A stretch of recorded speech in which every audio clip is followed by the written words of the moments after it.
저는 학창시절 때부터 연애를 쉬어본 적이 없어요. 저의 첫 연애는 중학교 1학년 때 시작이 되었어요.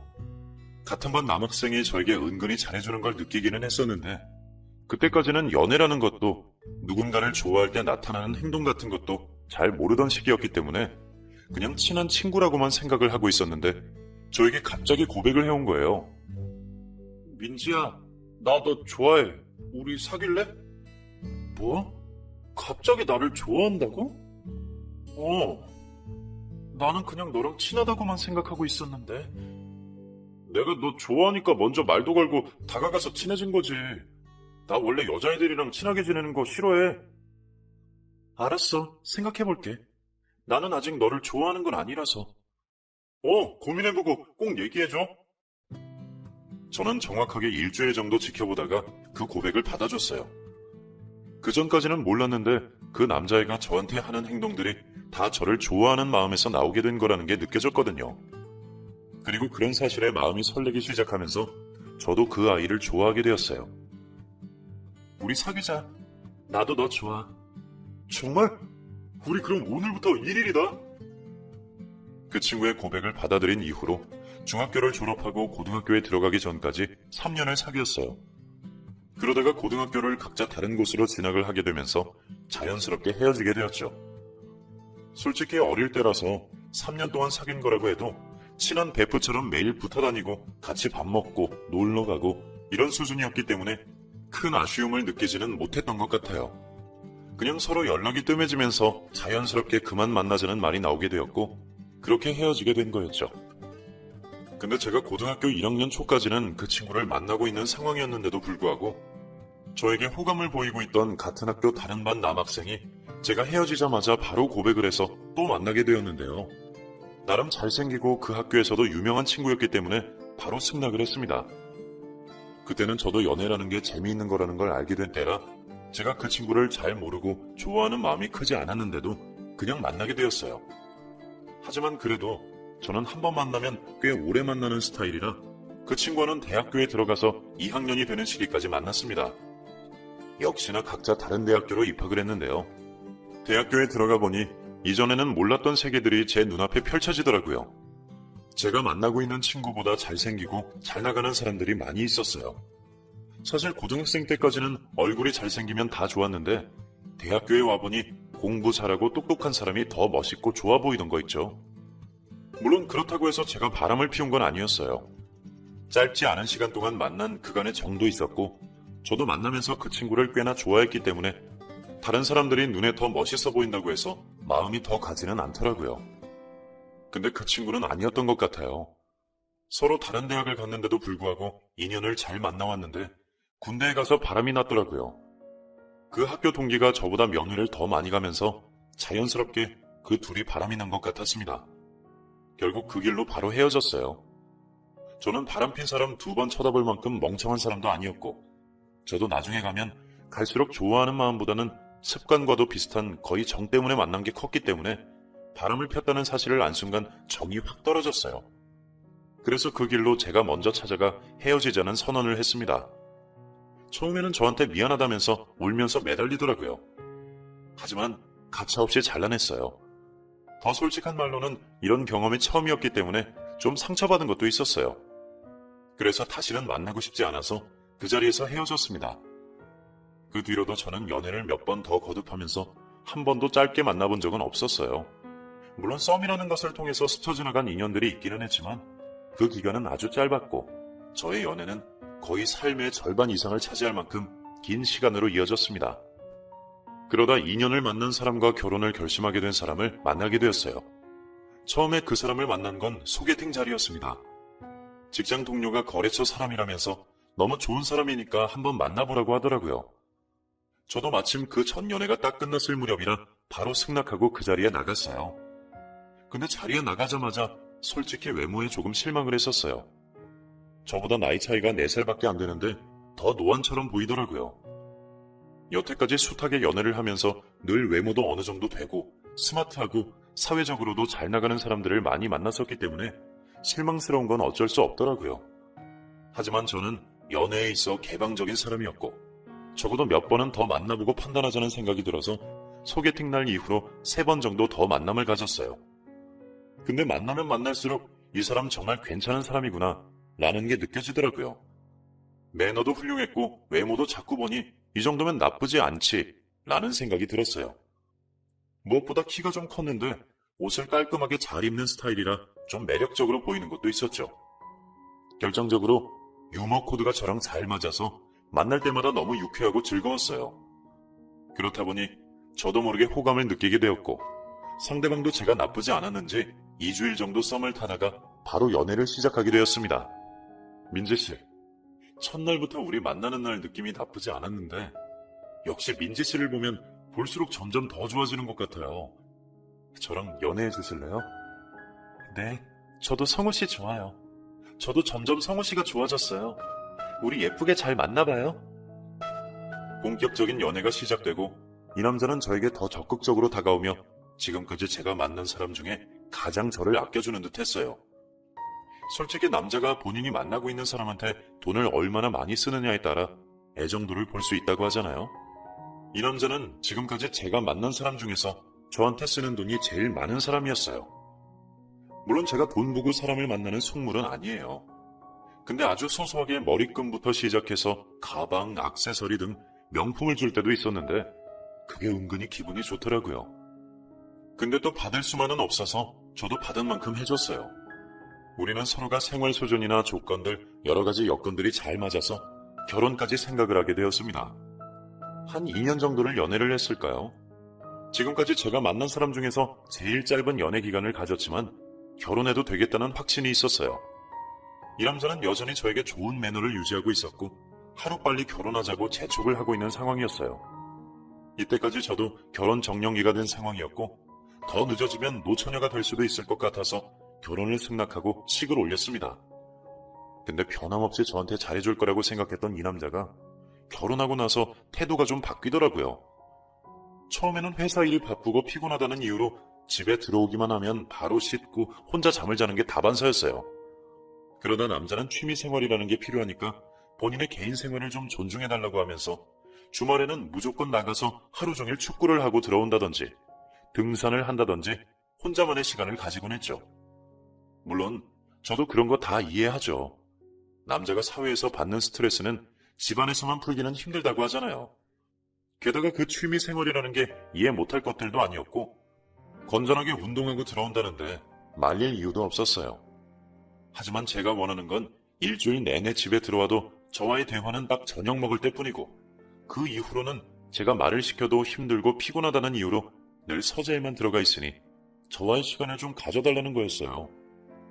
근데 원래 그런 성격이었던 건지 아니면 결혼하고 나서 내가 질린 건지 저랑 같이 있는 시간을 도통 가지려고 하지를 않았어요. 여보, 당신 나랑 결혼한 거 맞아요? 나 진짜 너무 외로워. 당신 취미생활 하는 것만큼이나 나한테 좀 신경을 써줘요. 내가 이제 가정부도 아니고 집안일도 나 혼자 다 하고 저녁까지 다 차리고 치우는 것도 너무 힘들어. 나도 밖에서 일하는 사람인데 나만 이렇게 산다는 게 말이나 돼요? 하기 힘든 것은 냅둬. 하라고 강요 안 할 테니까. 처음부터 힘들다고 말을 하면 되지 왜 이제 와서 화를 내는 거야? 뭐라고요? 당신이 언제 한번 나한테 신경이나 썼어요? 내가 말할 틈이나 줬냐고요? 왜 이렇게 사람이 변했어요? 결혼 전에 당신 모습이 진짜가 맞았는지 정말 의심스러워. 그것도 이것도 다 나야. 꼭 결혼을 했는데도 그렇게 신경 쓰면서 살아야겠어? 이제 평생 살 건데 서로 편하게 살면 좋잖아. 원래 연애할 때는 뜨겁게 하고 결혼해서는 편하게 사는 거지. 도대체 뭐 얼마나 호화스럽고 알콩달콩한 결혼 생활을 생각하는 거야? 사람 사는 거 다 똑같아. 진짜 할 말이 없네요. 남들 다 이렇게 산다고? 웃기지 마요. 누가 이렇게 살아요? 차라리 우리 연애할 때가 훨씬 좋았고 훨씬 행복했어요. 이렇게 외롭지 않았었다고요. 뭐가 외로워? 집에 오면 사람이 있는데 주말 말고 내가 평일에 어디 나간 적이나 있어? 맨날 집에 있는데 도대체 뭐가 외롭다는 거야? 집에 있어도 집에 있는 게 아니라서 그래요. 내가 무슨 말만 붙이려고 하면 피곤하다면서 말 시키지 말라고 하잖아요. 그냥 옆에 있는 걸로 됐지 무슨 말이 더 필요해? 나 피곤하니까 더 이상 실랑이 하지 말자고. 먼저 잘게. 말이 안 통하는 남편은 그날도 어김없이 한 차례 싸우고 나서는 혼자 안방으로 들어가 버렸어요. 그나마 각방을 쓰지 않는 걸로 다행이라 여겨야 하는 거였을까요? 저는 하루하루 점점 더 외로워졌고 행복할 거라 생각했던 결혼은 너무나 후회스러울 정도로 힘들었습니다. 하지만 그렇다고 해서 이혼을 할 수는 없었어요. 한 번 가정을 만들었으면 끝까지 책임을 져야 한다는 생각이었기 때문에 그냥 이대로 적응하면서 살아야겠다는 생각뿐이었죠. 대신에 언제까지고 이렇게 있을 수만은 없어서 아이가 태어나면 남편도 좀 바뀌고 저의 외로움도 달래지지 않을까 싶어서 결혼 후 1년 이후부터는 아이를 가지자고 졸라댔습니다. 여보, 나 이렇게는 못 살겠어. 우리 아이라도 가져요. 우리 이제 아이 가질 때도 되었잖아요. 무슨 벌써 아기야. 우리 결혼한 지 1년밖에 안 됐어. 당신도 아직 밖에서 일하고 있고 나도 직장에서 자리 잡으려면 시간 더 있어야 돼. 나 자리 잡고 당신도 생활 좀 안정되면 그때 가져도 늦지 않아. 나 지금 충분히 할 수 있어요. 육아휴직 안 쓰고 일하면서 애 볼 수 있으니까 우리 빨리 애부터 낳아요. 나 이제 더 늦게 낳으면 노산이라서 몸도 힘들고 우리 아이한테도 안 좋을 거예요. 안 돼. 지금은 아니야. 절대 안 돼. 앞으로 다시는 애 같자는 말 하지도 마. 나와 그 일을 닮은 아이를 빨리 보고 싶지 않은지 남편은 완강하게 반대를 했어요. 도대체 이해가 안 되더라고요. 왜 안 된다는 건지. 물론 아기를 원하는 시기가 좀 다를 수는 있지만 내가 이렇게 부탁을 하는데도 완강한 태도를 보이는 남편을 이해할 수 없었어요. 하지만 혼자 노력한다고 해서 되는 게 아니었기 때문에 저도 조금 시간을 가지면서 기다리고자 했습니다. 근데 그 시간이 그렇게 오래 걸릴지 몰랐어요. 저는 혹시 몰라 거의 몇 개월에 한 번씩 아이 이야기를 꺼냈어요. 남편도 저도 사회에서 자리를 잡기에는 어차피 더 시간이 걸려야 하는데 그때까지 마냥 기다릴 수가 없는 상황이었기 때문이었죠. 그럼에도 불구하고 남편은 좀처럼 동의를 하지 않았습니다. 이제는 저에 대한 애정이 하나도 느껴지지 않을 만큼 무미건조한 결혼 생활을 이어가고 있었어요. 그때부터는 저도 정말 갈라서야 하는 건가 하는 생각이 진지하게 들기 시작하더라고요. 하지만 헤어지지 말라는 뜻이었을까요? 결혼 생활을 3년 하면서 점점 지쳐가던 찰나였는데 갑작스럽게 아이가 생기게 된 거예요. 솔직한 말로 남편과는 부부 생활까지는 문제없이 잘하고 있었기 때문에 그이의 아이를 가진다는 게 이상한 일은 아니었어요. 저도 계획적으로 아이를 가진 건 아니었지만 자연스럽게 된 임신이 마냥 기뻤습니다. 임신한 줄 몰랐던 때는 내 건강에 문제가 생긴 건가 걱정이 될 정도로 피곤하고 무기력한 생활이 계속 이어지고 있었거든요. 몸속에 변화가 일어난 것도 모르고 저는 왜 자꾸 몸이 무겁고 힘들지라는 생각만 하고 있었죠. 그러다 매달 정확한 날짜에 시작하는 달거리를 하지 않아서 좀 이상하게 생각되어 바로 약국으로 달려가 임태기를 구입했어요. 떨리는 마음으로 혼자서 검사를 해봤는데 아주 선명하게 임신으로 나오던 거 있죠? 그 자리에서 바로 남편에게 가서 임신 사실을 알렸어요. 여보, 나 임신했어. 우리 아기 가졌다고. 당신도 나도 계획도 안 하고 있었는데 어떻게 된 건지 모르겠어. 나 진짜 너무 기뻐. 당신도 이제 별말하면 안 돼. 이건 순전히 아기가 우리한테 찾아와 준 거니까. 뭐야? 진짜 어떻게 된 거야? 당신이 임신을 했다는 게 무슨 말이야? 이쯤이면 남편도 어쩔 수 없이 좋아할 거라고 생각했던 건 모두 저의 착각이었습니다. 오히려 얼굴이 마구 울그락불그락해지면서 펄펄 날뛰기 시작했어요. 저는 여기에서부터 뭔가 잘못되고 있다는 것을 본능적으로 느꼈습니다. 당신이랑 내 아이가 뱃속에 생겼다고. 그게 이상한 일이야? 무슨 소리를 하는 거야? 나는 임신이 안 되는 사람인데 당신이 임신을 했다는 건 말도 안 되는 소리야. 누구야 대체 애 아빠가? 당장 말해. 뭐라고? 당신이 왜 임신이 안 돼? 한 번도 그런 말 한 적 없었잖아. 그리고 내가 누굴 만나? 당신도 알잖아. 나 집안이면 회사 말고는 나가지를 않는데 내가 누굴 만나겠어? 당신이 하도 졸라대서 몇 년 전에 정관 수술했다고. 도대체 왜 그렇게 애한테 집착을 하는지 모르겠는데 나는 그렇게 싫다고 하는데도 보채는 게 싫어서 아예 자연 임신이 안 되게 해버렸다고. 근데 뭐? 임신이 돼? 그게 지금 말이 된다고 생각하는 거야? 남편의 말을 듣고 저는 너무 충격을 받고 어이가 없었습니다. 아니 정관 수술이라뇨.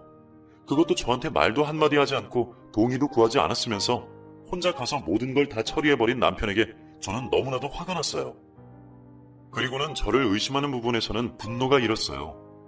그동안 내가 본인 때문에 얼마나 힘들었는지는 하나도 생각하지 않았다는 거잖아요. 하지만 이미 아이가 생긴 마당에 물을 수도 없고 결백한 저는 이대로 물러날 수도 없어서 남편에게 말했습니다.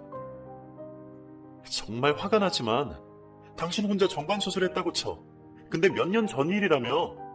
그리고 수술했어도 아이 생기는 경우 있대.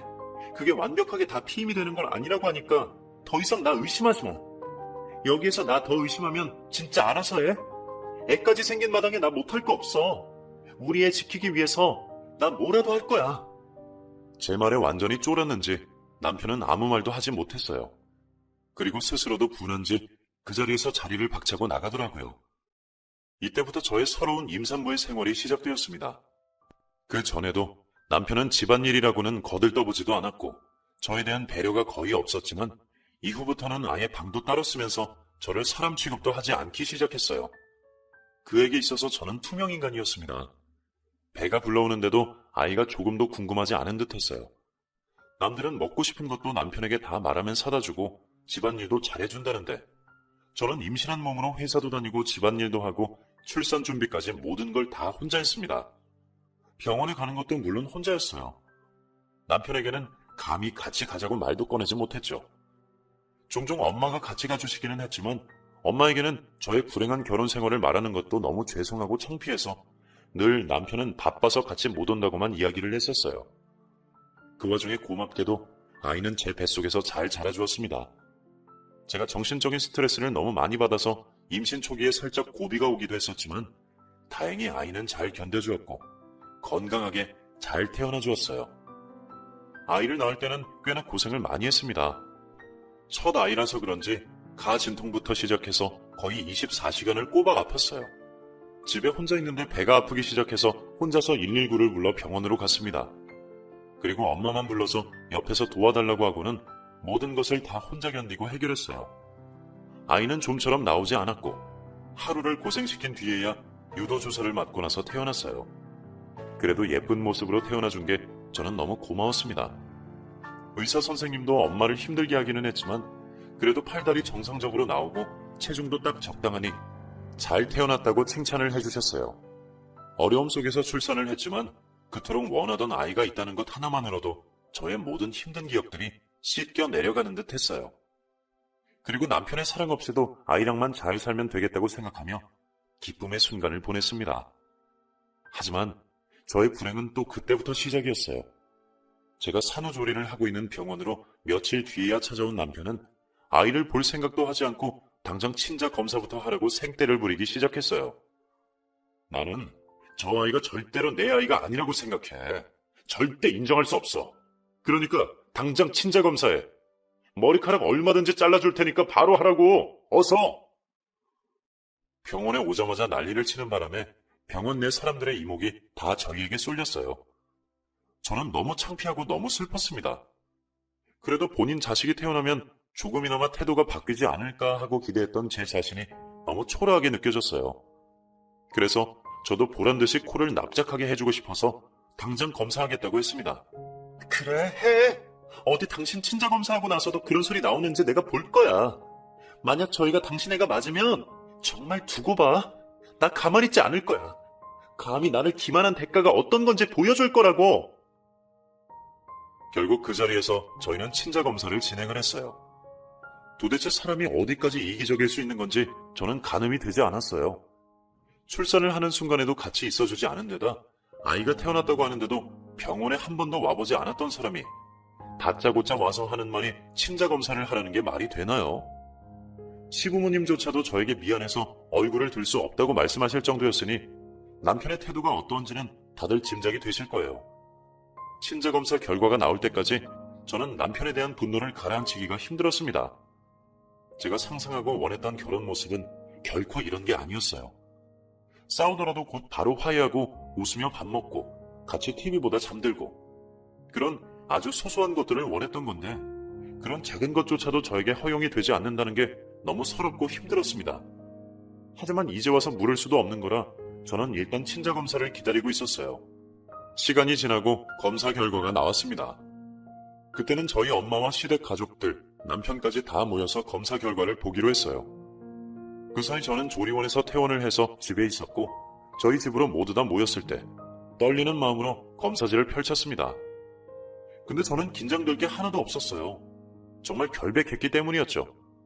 제가 누구를 만나서 누구 애를 가지겠냔 말이에요. 독수공방을 하는 한이 있어도 지금껏 바람 한번 펴보지 않고 만나는 사람에게 충실하게 살아왔던 저였기 때문에 거리낌 없이 검사지를 봤어요. 그리고 남편 역시 어디 보자라는 식으로 아주 눈에 불을 켜고 지키고 있더라고요. 근데 이게 다 무슨 일인가요? 검사지를 펼치고 결과를 본 순간 남편을 제외한 모든 사람들이 다 졸도할 뻔했습니다. 검사 결과는 친자가 아니라고 나왔기 때문이었어요. 저는 그럴 리가 없다며 정말 눈을 비비고 다시 한번 살펴봤지만 결과는 역시나 불일치였어요. 너무나 정확하게 써져 있는 그 글씨를 보면서 저도 모르게 다리가 풀려 주저앉고 말았습니다. 그의 남편은 기세가 완전히 등등해져서 난리를 치기 시작했어요. 거봐, 내가 뭘 했어? 뭐? 어디 한번 두고 보자고? 내가 내 아니라고 했지? 어디서 감히 바람피고 와놓고선 그렇게 당당한 태도를 보이는 거지? 이제 당장 말해. 내가 가만두지 않을 거니까. 누구야 대체? 애 아빠가 누구냐고? 저는 대답할 수 없었어요. 정말 아무도 없었기 때문이었어요. 결혼 생활 내내 외롭기는 했지만 누군가를 따로 만나면서까지 그 외로움을 달래야겠다는 생각은 조금도 하지 않았었어요. 오히려 그럴수록 더 아이를 간절하게 원했지 결단코 누구를 따로 만난 적은 없었습니다.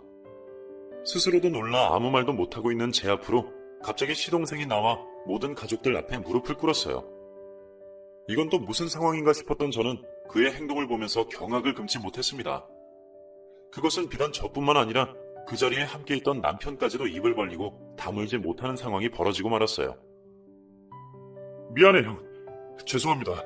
어머니 아버지 그리고 사돈 어른. 이 아이 제 아이 같아요. 아니 제 아이가 확실합니다. 뭐라고? 그 소리를 들은 시아버님은 뒷목을 잡고 쓰러지기까지 하셨어요. 너무 놀라 얼른 다가갔지만 바로 정신을 차리시고는 가차없이 시동생의 뺨을 때리셨습니다. 너 뭐하는 놈이야? 뭐? 네 조카 새끼 놈이 네 자식이라고? 지금 그게 말이 된다고 생각하냐? 어째서 저희가 네 애야? 세아가 네가 말해봐라. 니네 무슨 사이야 대체? 저도 차도 이해할 수 없는 상황에서 번뜩 지나가는 상황이 하나 있었습니다. 정말 말도 안 되는 상황이라고 생각했지만 그것 말고는 설명할 수 있는 길이 아무것도 없었어요. 이제 와서 밝히지만 놀랍게도 시동생과 저는 제가 결혼하기 전 남편을 만나기 바로 직전에 만나던 연인 사이였습니다. 그와는 5년을 연애를 했고 사회생활을 하면서 처음 만난 사람이었는데 서로가 서로를 너무 사랑해 5년을 심하게 싸우면서도 만났어요. 그는 제가 일하는 회사에서 얼마 안 되는 거리에 있는 직장에 다니는 사람이었고 이상하게 늘 점심을 먹는 동선 안에 그 사람이 있곤 했어요. 우연이라고 하기에는 너무 많이 마주쳤던 우리는 서로에게 신경을 쓰고 있었죠. 그러다가 그 사람은 어느 날 갑자기 저에게 다가와 고백을 했어요. 아주 멀리서 지켜보고 있었어요. 민지라는 이름도 우리가 서로 마주칠 때마다 당신의 동료에게서 처음 듣게 되었죠. 저도 이제는 친근하게 그 이름 불러보고 싶은데 괜찮으시다면 저랑 만나주실래요? 저도 당신 이름 알아요, 민찬씨. 좋아요. 천천히 우리 알아가봐요. 그렇게 만남이 성사된 게 연인으로 발전되어 5년의 시간을 함께 보내게 되었어요. 그는 분명 좋은 사람이었지만 저와는 많은 것들이 달랐어요. 서로 가지고 있는 식습관도 달랐고 성격도 달랐으며 하다못해 정치 이야기가 나오면 둘 다 쌍심지를 켜고 싸울 정도로 우리는 맞는 게 하나도 없었어요. 하지만 이 사람에게는 소소한 따뜻함이 있었어요. 무뚝뚝한 것 같으면서도 늘 세심한 부분에서 저의 모든 것들을 챙겨주었죠. 약간 츤데레라고 할까요? 저는 그런 부분들이 좋았고 그냥 제가 여태까지 만난 사람들 중에서 가장 뜨겁게 사랑하고 좋아했던 사람이라 그런지 싸우면서도 놓을 수가 없었어요.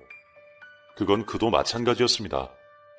아슬아슬하면서도 서로에 대한 신뢰가 있었던 우리는 정말 길게 만났지만 결국에는 대차게 한번 싸우고 나서는 다시 만나지 못했어요. 그 전까지는 수시로 헤어졌다 만났다를 반복했지만 이번만큼은 누구도 굽힐 수 없다 싶을 만큼 심하게 싸우고 나서는 거의 한 달을 냉전 상태로 보내고 있었어요. 하지만 저는 늘 이렇게 싸우면서 헤어졌더라도 다시 만나왔기 때문에 이 냉전 상태가 크게 힘들지는 않았어요. 하지만 이게 웬걸요? 어떻게 지내고 있나 보고자 그의 메신저 프로필 사진을 보는데 웬 여자와 찍은 사진을 올렸더라고요. 그저 저와 싸우고 나서 냉전 시기를 가지고 있는 거라고만 생각했는데 보란듯이 딴 여자와의 사진을 올려놓은 그가 너무 밉고 배신감이 들었어요. 그래서 저도 보란듯이 복수하고자 바로 소개팅이 들어왔을 때 수락을 한 거였고 그게 바로 지금의 남편이었던 거였죠. 이 사람 이후에 현 남편과 결혼을 결심하고 상견례장에서 양가 가족들을 마주하는 자리에서 시동생과 형수로 만나게 된 저희 두 사람은 너무 깜짝 놀랐어요. 하지만 누구도 내색하지 못했고 아는 체도 할 수 없었어요. 저는 이 결혼을 정말 해야 할까 크게 고민이 생기기도 했지만 이미 지난 일이었기에 정말 괜찮았다고 생각한 현 남편을 놓칠 수 없어 결혼식을 강행했습니다. 하지만 시동생은 아니었어요. 결혼 전부터 저에게 계속 와서 저를 다 잊지 못했다고 매달리기 시작했습니다. 그때 그 사진은 제가 너무 미워서 홧김에 같은 회사 후배랑 올린 사진이었다고 하더라고요. 그치만 이미 지난 일을 이야기해서 무슨 소용이 있었겠어요. 저는 이미 그에 대한 감정을 정리한 상황이었고 새로운 사람을 만나면서 결혼만 앞두고 있었기 때문에 그를 받아줄 수 없었습니다. 더더군다나 그는 이제 시동생이 될 사람이었고 그 사람의 형님이 저의 남편이 될 예정이었으니까요. 근데 결혼하고 나서 저도 너무 불행해지고 시동생은 제가 결혼을 할 때까지도 저를 잊지 못해 누구와도 만나지 못하고 있는 상황이었어요. 그 이후로 시동생과는 되도록 마주치려고 하지 않았지만 시동생과 연애했을 그 시절에 같이 알고 지내던 지인을 통해서 그가 아직도 너무나 힘들어한다는 사실을 듣게 되었어요. 그때는 저도 힘들고 지치던 때라서 우리가 어쩌다 이런 상황이 되어버렸을까 싶은 마음에 나도 위로를 받고 그도 위로해주고 싶어서 따로 만남을 가지게 되었었어요. 그게 딱 처음이자 마지막이었어요. 그때가 주말이었는데 남편은 역시나 취미 생활을 즐긴답시고 주말 내내 강원도에 내려가 등산을 하고 있었고 저는 그 사이에 시동생을 만나 정말 오랜만에 술을 마셨습니다. 하지만 그게 화근이 되었을 줄 누가 알았겠어요. 너무 힘들었던 저는 그만 시동생보다도 심하게 취해버려서 그날의 기억을 몽땅 잃었고 그날 그만 시동생과 실수를 저지르고 말았던 거예요. 그날 이후로 제가 아무것도 기억을 하지 못하고 있는 걸 느낀 시동생은 아무 말 없이 혼자만의 비밀로 간직하고 있었고 본인도 양심이 있어서 그날부터는 저도 찾지 않고 형에게 미안한 마음을 가지고 정신을 차리려고 노력을 했다고 하더라고요. 하지만 결코 그날 하루로 제가 임신이 되었을 줄은 상상도 하지 못했다고 했어요. 그래서 당연히 제가 임신을 했다고 했을 때 자신의 형의 핏줄이라고 생각하고 있었고 형이 정관수술을 했다며 길길이 날뛸 때에도 조금도 의심하지 않았다고 했습니다. 근데 이제 와서 친자라뇨. 이건 정말 있을 수가 없는 일이잖아요. 졸지에 시동생과 바람나버린 사람이 된 저는 그제서야 무릎을 꿇었습니다. 여보, 정말 미안해. 어머니, 아버지, 그리고 엄마 정말 죄송해요. 저 정말 몰랐어요. 제가 왜 이렇게 멍청한 실수를 했는지 정말 죄송합니다. 죽을 죄를 지었어요. 용서해주세요. 용서? 웃기지 마. 니네 이것도 다 짜고 치는 거지? 어디서 수작이야? 니네 몇 번이나 만났어? 몇 번이나 만났냐고? 그날 하루 그랬다고 임신이 된다는 게 어디 가능한 일이야? 수작 부리지 말고 바른대로 말해. 아니야, 정말 딱 한 번이었어. 지금도 기억이 안 나는데 어떻게 나도 설명을 할 수 있겠냐고. 근데 정말 결백해. 당신이랑 결혼 전에 헤어지고 나서 한 번도 만난 적 없었고 결혼하고 나서도 그때가 딱 한 번뿐이었어. 웃기지 마. 나는 절대 못 믿어. 니네 둘 내가 절대 용서 안 해. 조용히 못해. 넌 뭘 잘했다고 큰 소리를 치는 거야? 네 처 몰래 정관수술한 건 잘한 짓인 줄 아냐? 그게 이혼 사유가 될 수 있다는 건 몰라? 네가 얼마나 세아가를 외롭게 했으면 그랬겠냐고. 한 번만 더 이 자리에서 큰 소리 내봐. 너부터 내가 가만 안 둔다. 놀랍게도 시아버지께서 제가 아닌 남편에게 화를 내시며 조용히 하라고 하셨어요. 그리고 세아가 너는 일단 이 집에서 아기랑 지내면서 있어라. 나도 이 상황을 좀 더 이해하고 정리를 해야겠구나. 민찬이 너도 마찬가지야. 네 형이나 너나 잘한 건 아무것도 없어. 니네 둘 다 세아가 건드릴 생각 조금도 하지 말고 알아서 지낼 곳 구해서 기다리고 있어라. 너네 모두 다 잘못했듯이 이 사태에 대해서 내가 더 결정할 테니 어디 한번 이의제기하기만 해봐. 다 가만 안 둘 거니까. 결국 시아버님께서 모든 결정권을 가져가셨어요. 저희는 어떤 말도 할 수 없었습니다. 서로가 서로에게 죄를 지은 마당에 시아버지에게 대들 수 있는 사람은 아무도 없었어요. 그저 어떤 처사를 내리실지 기다리는 수밖에 없었죠. 그렇게 한 일주일이 지났을까요? 시아버지는 저희 모두를 다 불러 모으셨습니다. 세아가, 이건 사돈에게도 동의를 받고 다 정리된 이야기다. 그러니 우리 결정에 그냥 따라와 줬으면 좋겠구나. 일단 성우랑 세아가는 이혼해라. 너네 둘이 더 이상 살붙어서 살 수 있겠냐? 대신 내 손주놈은 민찬이 애로 집어넣어. 그리고 세아가랑 둘이 혼인신고 올리고 자고로 자식은 친부모 손에 길러줘야 하는 법이다. 요즘은 낳은 부모보다 거두는 부모가 더 좋은 경우도 있다고 하지만 내 핏줄이 당기는 끈은 끊을 수 없는 게 사실이야. 그러니까 세아가는 성우 저 녀석이랑 이제 더 고생하지 말고 갈라서. 그리고 자네 좋아 죽고 못 살겠다는 민찬이 놈이랑 결혼해. 결혼식이 힘들면 혼인신고만 하고서 살던지 그건 알아서들 하고. 대신 둘 다 갈라서는 건 안 된다. 내 손주놈 호적은 무조건 민찬이 저 녀석 밑으로 들어가야 돼. 전혀 상상하지도 못했던 시아버지의 말씀에 저희 셋 다 아무 말도 하지 못했어요. 솔직한 심정으로 저는 시아버지의 처사가 마음에 들었습니다. 나를 아내로 봐주지 않는 남편이 지긋지긋했고 아이를 혼자 키우는 한이 있어도 이제는 갈라지고 싶다는 생각이 컸기 때문에 이혼을 하라고 먼저 말씀을 해주신 게 저는 오히려 감사할 정도였어요.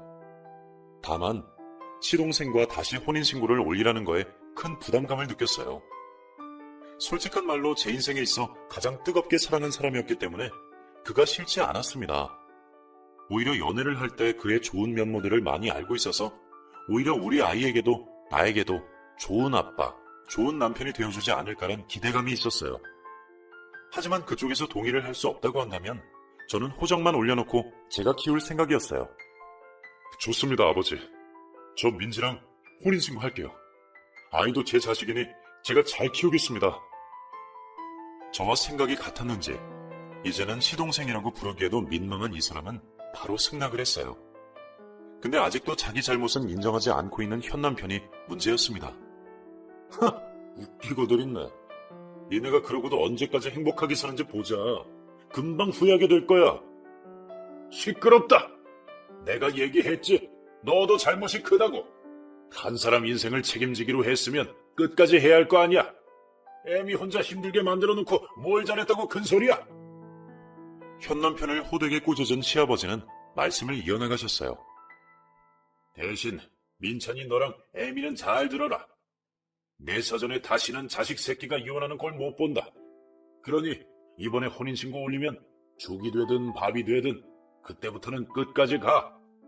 자식 놓고서도 이혼한 애 만회하면 그때 너희 둘 다 내가 가만히 두지 않을 거야. 네, 아버님. 저희 잘 살겠습니다. 그날 이후로 이혼과 새로운 혼인신고는 일사천리로 진행이 되었습니다. 시동생이었다가 이제는 저의 진짜 남편이 된 이 사람은 연애를 할 때보다 저에게 더 잘했어요. 당신이 없는 동안 당신이 나한테 얼마나 중요하고 필요한 사람인지 뼈저리게 느꼈어. 나 다시는 당신 놓치는 미련한 짓 안 할 거니까 그렇게 알아. 내가 평생 행복하게 해줄 거야. 웃겨 진짜. 근데 나도야. 나도 당신 그렇게 놓치고 홧기미한 결혼이 이렇게 큰 참사를 일으키게 될지 몰랐어.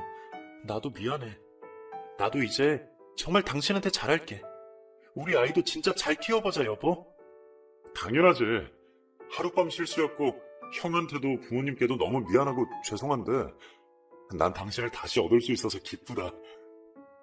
근데 다시는 나도 당신도 같은 실수하면 안 돼. 이제는 무조건 서로만 보는 거야. 어디 가서 눈길이라도 딴 데 줘봐. 아주 나 살고 당신 죽는 거야. 이제 당신한테는 떡두꺼비 같은 자식도 있다고. 내가 어딜 보겠어. 이렇게 예쁜 마누라 있고 눈에 넣어도 안 아플 자식이 있는데 절대 안 보지. 알았어. 어디 두고 보겠어. 나도 정신 똑바로 차리고 우리 가족만 생각할게. 나 사실 그동안 당신 형한테서 받은 상처가 너무 커. 근데 이거 다 지나간 일이라서 나 잊으려고. 앞으로는 우리 서로 가족을 우선으로 생각하고 충실하게, 진지하게 살아보자. 알았어, 민지야. 사랑해. 저희 세 사람은 나날이 갈수록 행복해졌어요. 주변에서도 결혼하고 나서 얼굴이 까칠해서 보기 안쓰러웠는데 요즘은 결혼 생활이 다시 좋아졌냐며 얼굴 보기 좋다고 하는 소리를 많이 듣게 되었어요. 밖에 나가서 불행한 결혼 생활한다는 티를 내고 싶지 않아 나름 관리를 잘한다고 생각을 했었는데 그게 아니었었나 봐요. 꽤 많은 분들이 그런 말을 하니까 나중에는 민망해지더라고요.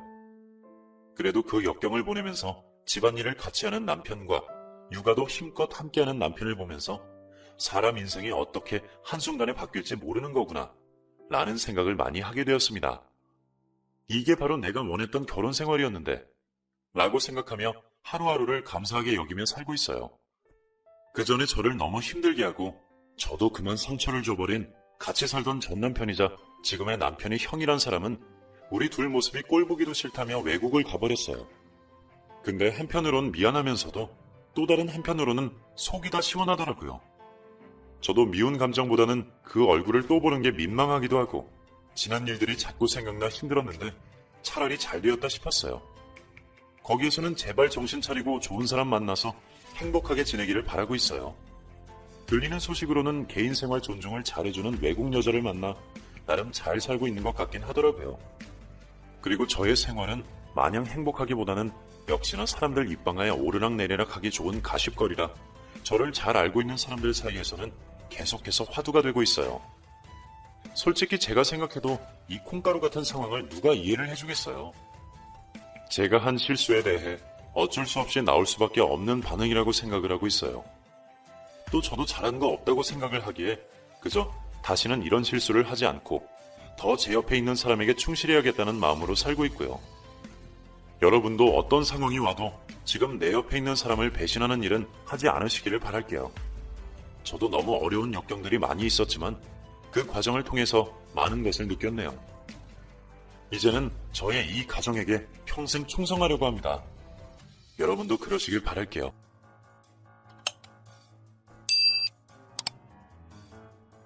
좋아요 누르는 거 잊지 않으셨죠? 바람난 사연 지금 시작합니다. 날씨가 쌀쌀해지니까 온천 생각이 간절해지더군요. 하지만 뭐 누구 하나 같이 갈 사람도 없고 온천은 물 건너갔다 생각하고 있었네요. 아무튼 간에 딸애 하나 있는 거 막상 시집 보내고 나니 왜 이렇게 집이 텅텅 빈 것 같이 허전하던지 그렇게 딸애와 함께 살던 이 집에서 늘 적적하게 혼자 보내고 있던 도중 어느 날 딸애에게서 전화가 오더라고요. 이번에 가족끼리 온천에 다녀오기로 했다면서 저도 같이 가자고 하지 뭐예요. 그래서 전 괜찮다고 하니까 갑자기 김서방이 수화기를 가로채며 제게 넙죽 인사를 하더니 장모님 그러시지 마시고 이번 가을에 온천 다 같이 다녀오자고 말을 했답니다. 그래서 제가 머뭇머뭇거리며 나는 괜찮으니 바깥사돈인 자네 아버님과 함께 가라고 말을 했죠. 그 말을 듣자 사위는 다시 딸애에게 수화기를 넘겼고 딸애는 다시 전화를 넘겨받자마자 엄마 그럼 가는 줄 알고 있겠다며 전화를 툭 끊어버렸네요. 뭐 보니까 혼자 된 사돈은 안 간다고 하는 것 같았답니다. 그래서 딸애가 절 생각해서 시아버지가 안 가시니 절 모시고 가자고 한 것 같았거든요. 뭐 그런 생각들을 하니 어려운 사돈도 안 가겠다. 혼자 사는 제가 안 갈 이유도 없죠 뭐. 그래도 괜스레 애들에게 짐들까 생각해서 안 가려고 했지만 저 역시도 갑자기 날씨가 추워지니 혈액순환에 도움 좀 될까 생각하고 오랜만에 온천욕 좀 해야겠다 느껴졌답니다. 며칠이 지나고 드디어 딸과 사위와 온천여행 가는 날이 찾아왔네요. 이게 얼마 만에 떠나는 온천여행인지 남편이 살아있을 때 가본 온천이니까 벌써 15년이나 흘렀답니다. 그동안 딸애 하나 키우며 시집 보내겠다고 억척스럽게 살아온 세월들이 주마등처럼 지나가는군요. 아무튼 그렇게 부푼 가슴을 안고서 온천 갈 만반의 준비를 하고 딸애와 사위가 저를 픽업하러 온다기에 기다리고 있었죠. 그렇게 집에서 기다리는데 드디어 딸애에게서 연락이 왔답니다. 지금 집 앞이니 나오라는 소리였죠. 저는 이 나이에 온천 갈 마음에 들떠서 전화를 받자마자 집 밖으로 나가니 운전석에는 사위가 그리고 조수석에는 딸애가 앉아있더군요. 그리고 자연스레 뒷좌석에 타려고 차문을 연 그 순간 아니 이게 뭐야? 글쎄 바깥사돈 어른이 떡하니 뒷좌석에 앉아있지 않겠어요? 저는 너무나 놀라고 당황스러워서 인사도 제대로 못하고 싫다는 내색은 더더욱 못하고 딸애에게 이거 어떻게 된 거냐고 나름대로 눈빛으로 눈치를 주니 딸애가 제가 보낸 눈빛을 읽었는지 대충 얼버무리며 넘어가려고 하지 뭐예요. 그 순간 바깥사돈이 저보고 안녕하셨냐고 인사를 하길래 저 역시도 잘 지내셨냐며 인사를 했답니다. 이것들이 글쎄 내가 바깥사돈과 같이 간다면 안 갈 줄 뻔히 알고 이런 작당을 짰구나 생각이 들더라고요. 그런데 뭘 어쩌겠어요? 한껏 들뜬 마음에 잔뜩 꾸미고 나와서 바깥사돈 얼굴 보자마자 이제 와서 안 간다고 할 수도 없고 그래서 울며 겨자먹기 식으로 그렇게 차를 타고 출발을 했답니다. 온천 여행은 2박 3일 일정으로 다녀오는 거였는데 보니까 방을 2개 얻어놨더라고요. 하나는 딸애와 제가 머무를 방, 그리고 다른 하나는 사위와 바깥사돈이 머무를 방. 이렇게 방 2개를 얻었답니다. 아무튼 2박 3일 일정으로 캐리어까지 가지고 올 정도로 짐도 두둑했네요. 도착한 온천에서 드디어 체크인을 하고 짐을 풀려고 하는데 그때 갑자기 사위한테 전화 한 통이 걸려오지 않겠어요? 사위는 그 전화를 받자마자 얼굴 표정이 급 어두워졌고 알았다고 하며 전화를 끊었답니다. 딸애는 그런 사위를 보고 대체 무슨 전화인데 그러냐고 말하니 사위가 글쎄 회사 일로 급해서 지금 다시 서울로 올라가 봐야겠다며 얼마 전에 계약한 거래처 때문에 문제가 생겼다고 하지 뭐예요. 그러면서 딸애 보고 당신이 부모님들 모시고 온천 여행 잘하고 오라며 사위는 급하게 차를 몰고 가려고 준비를 했답니다. 저는 사위 보고 무슨 일인지는 모르지만 아무튼 급해도 천천히 운전하고 가라며 말을 했는데 그 순간 딸애가 저를 보고 하는 말이 자기가 아무래도 따라가야 할 것 같다고 하지 않겠어요? 그래서 전 그게 무슨 소리냐고 물으니 딸애가 하는 말이 사위가 차에서 내리자마자 시원한 맥주를 찾길래 좀 전에 맥주 큰 캔 2개를 줬고 개눈 감추듯 금세 비웠다고 하지 뭐예요. 저는 놀라서 아니 여기 온 지 1분도 안 된 것 같은데 그 사이에 맥주 2캔이나 땄냐고 물으니 딸애가 그렇다면서 모처럼 쉬는 날이고 이제 며칠간은 운전할 일 없으니 당연히 맥주를 마셔도 될 것 같아서 맥주를 줬다고 했답니다. 그 말을 들으니 딸애 보고 가지 말라고 할 수도 없고 저는 딸애에게 대리 맡기면 되지 않냐고 말을 하니까 딸애가 갑자기 사위 눈치를 보면서 저 사람 자기 차 남이 모는 거 극도로 싫어하는 거 엄마도 알지 않냐며 그리고 아마 가는 내내 성격상 불편해할 거라면서 그냥 자기가 차 운전해주는 게 남편한테 더 좋을 거라고 하지 뭐예요. 그 말을 또 듣자니 딸을 보고 따라가지 말라고 할 수도 없는 노릇이었답니다. 저는 알았다고 했고 순식간에 딸애와 사위는 호련히 온천 여행지에서 사라지고 말았네요. 아니 그럼 뭐야? 나랑 바깥사돈 둘만 남은 거잖아. 정말 황당했어요. 그래도 뭐 일이 금방 해결되면 딸애랑 사위가 곧 다시 오리라 여겨졌답니다. 그렇게 사위와 딸애가 급하게 떠나니 이러지도 못하고 저러지도 못하고 저는 우선 묵을 방에서 짐을 풀고 있었는데 그때 갑자기 노크 소리가 들리더라고요. 여러분이 지금 듣고 계신 채널은 바람난 사연 채널입니다. 저는 누구시냐고 물어보니 사돈 계신가요? 접니다. 라고 바깥사돈이 말을 걸어왔답니다. 저는 뭐 필요하시냐고 물으니 그게 아니라 온천 왔는데 애들 없다고 그냥 보내면 되겠냐며 같이 온천욕을 즐기자고 하지 않겠어요?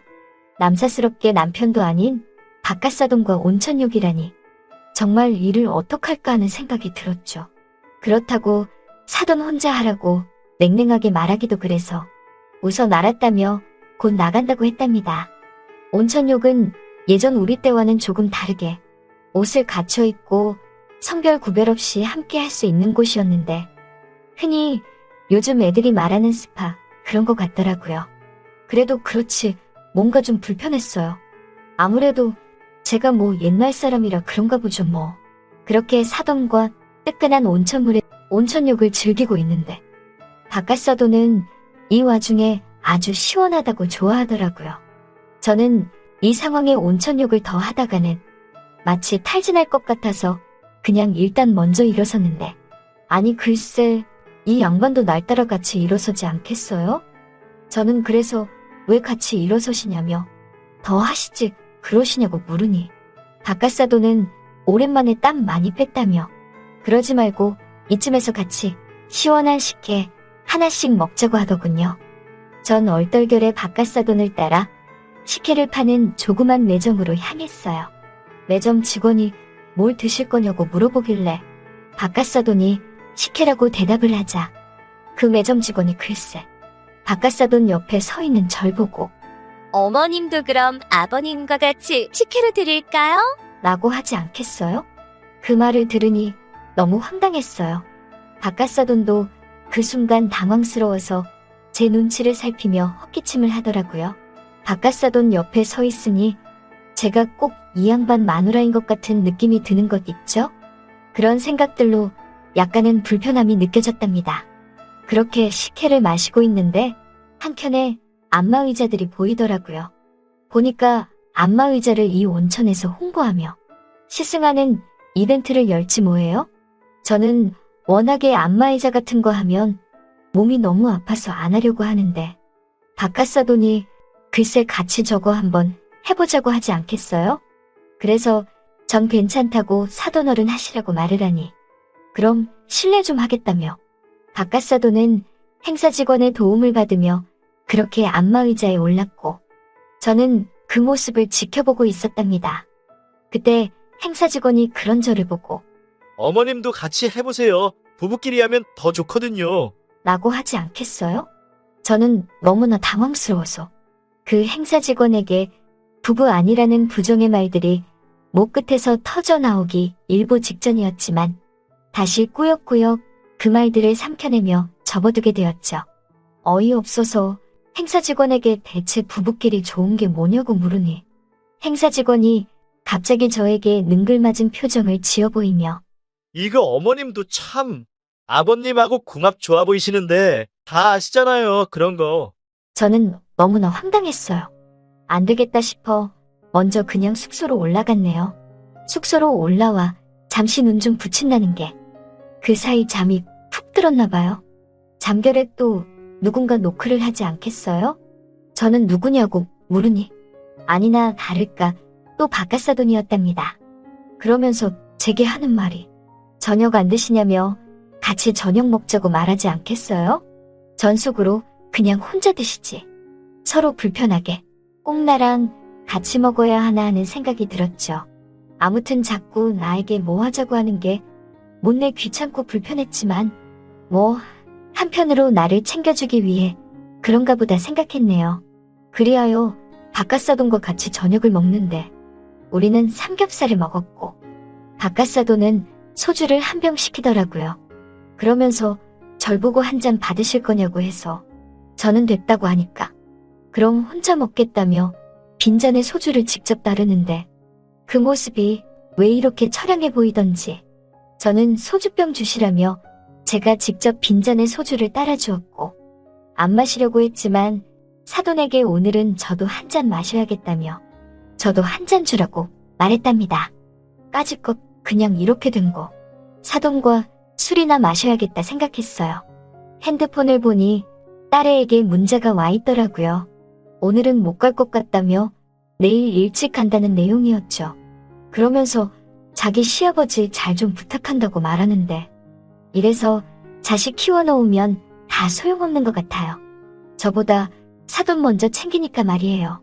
어느덧 저는 바깥사돈과 삼겹살을 구워 먹으며 이런저런 대화를 하게 되었고, 우리는 서로 호래비로 살아온 세월, 과부로 살아온 세월 등 조금씩 속에 있는 말들을 하며 전보다는 좀 더 가깝고 친밀한 느낌을 받게 되었답니다. 그러다가 소주를 한 병 더 시키고 또 한 병 더 시키고 몇 병을 더 시켰는지 잘 생각이 안 날 정도였어요. 시간이 얼마나 흘렀을까요? 그리고 눈을 떴는데 딸애랑 사위가 눈앞에 아른아른 보이지 않겠어요? 딸애는 토끼눈을 하며 저를 놀란 얼굴로 쳐다보며 아무 말도 못하고 있더라고요. 사위 또한 그 옆에 서서 경악을 한 듯 아무 말도 못하더라고요.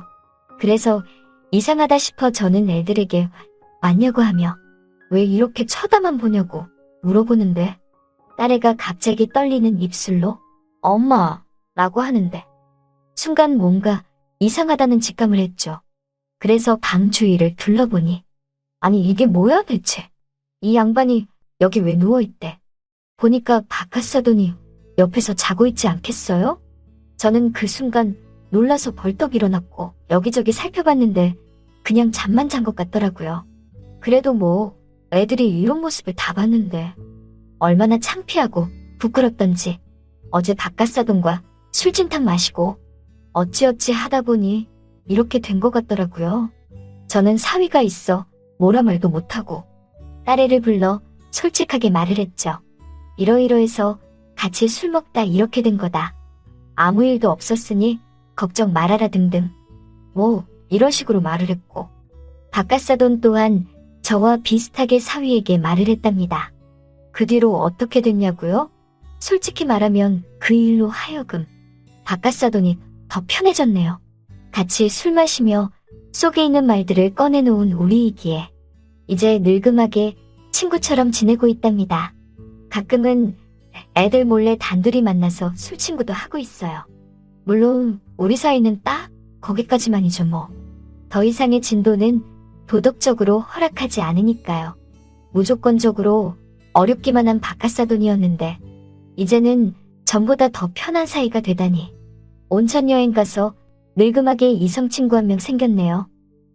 솔직히 여기서니까 속 시원히 말하는 건데 애들이 결혼만 안 했다면야 제가 바깥사돈과 합칠 수도 있지 않나 생각한답니다. 아무래도 혼자보단 둘이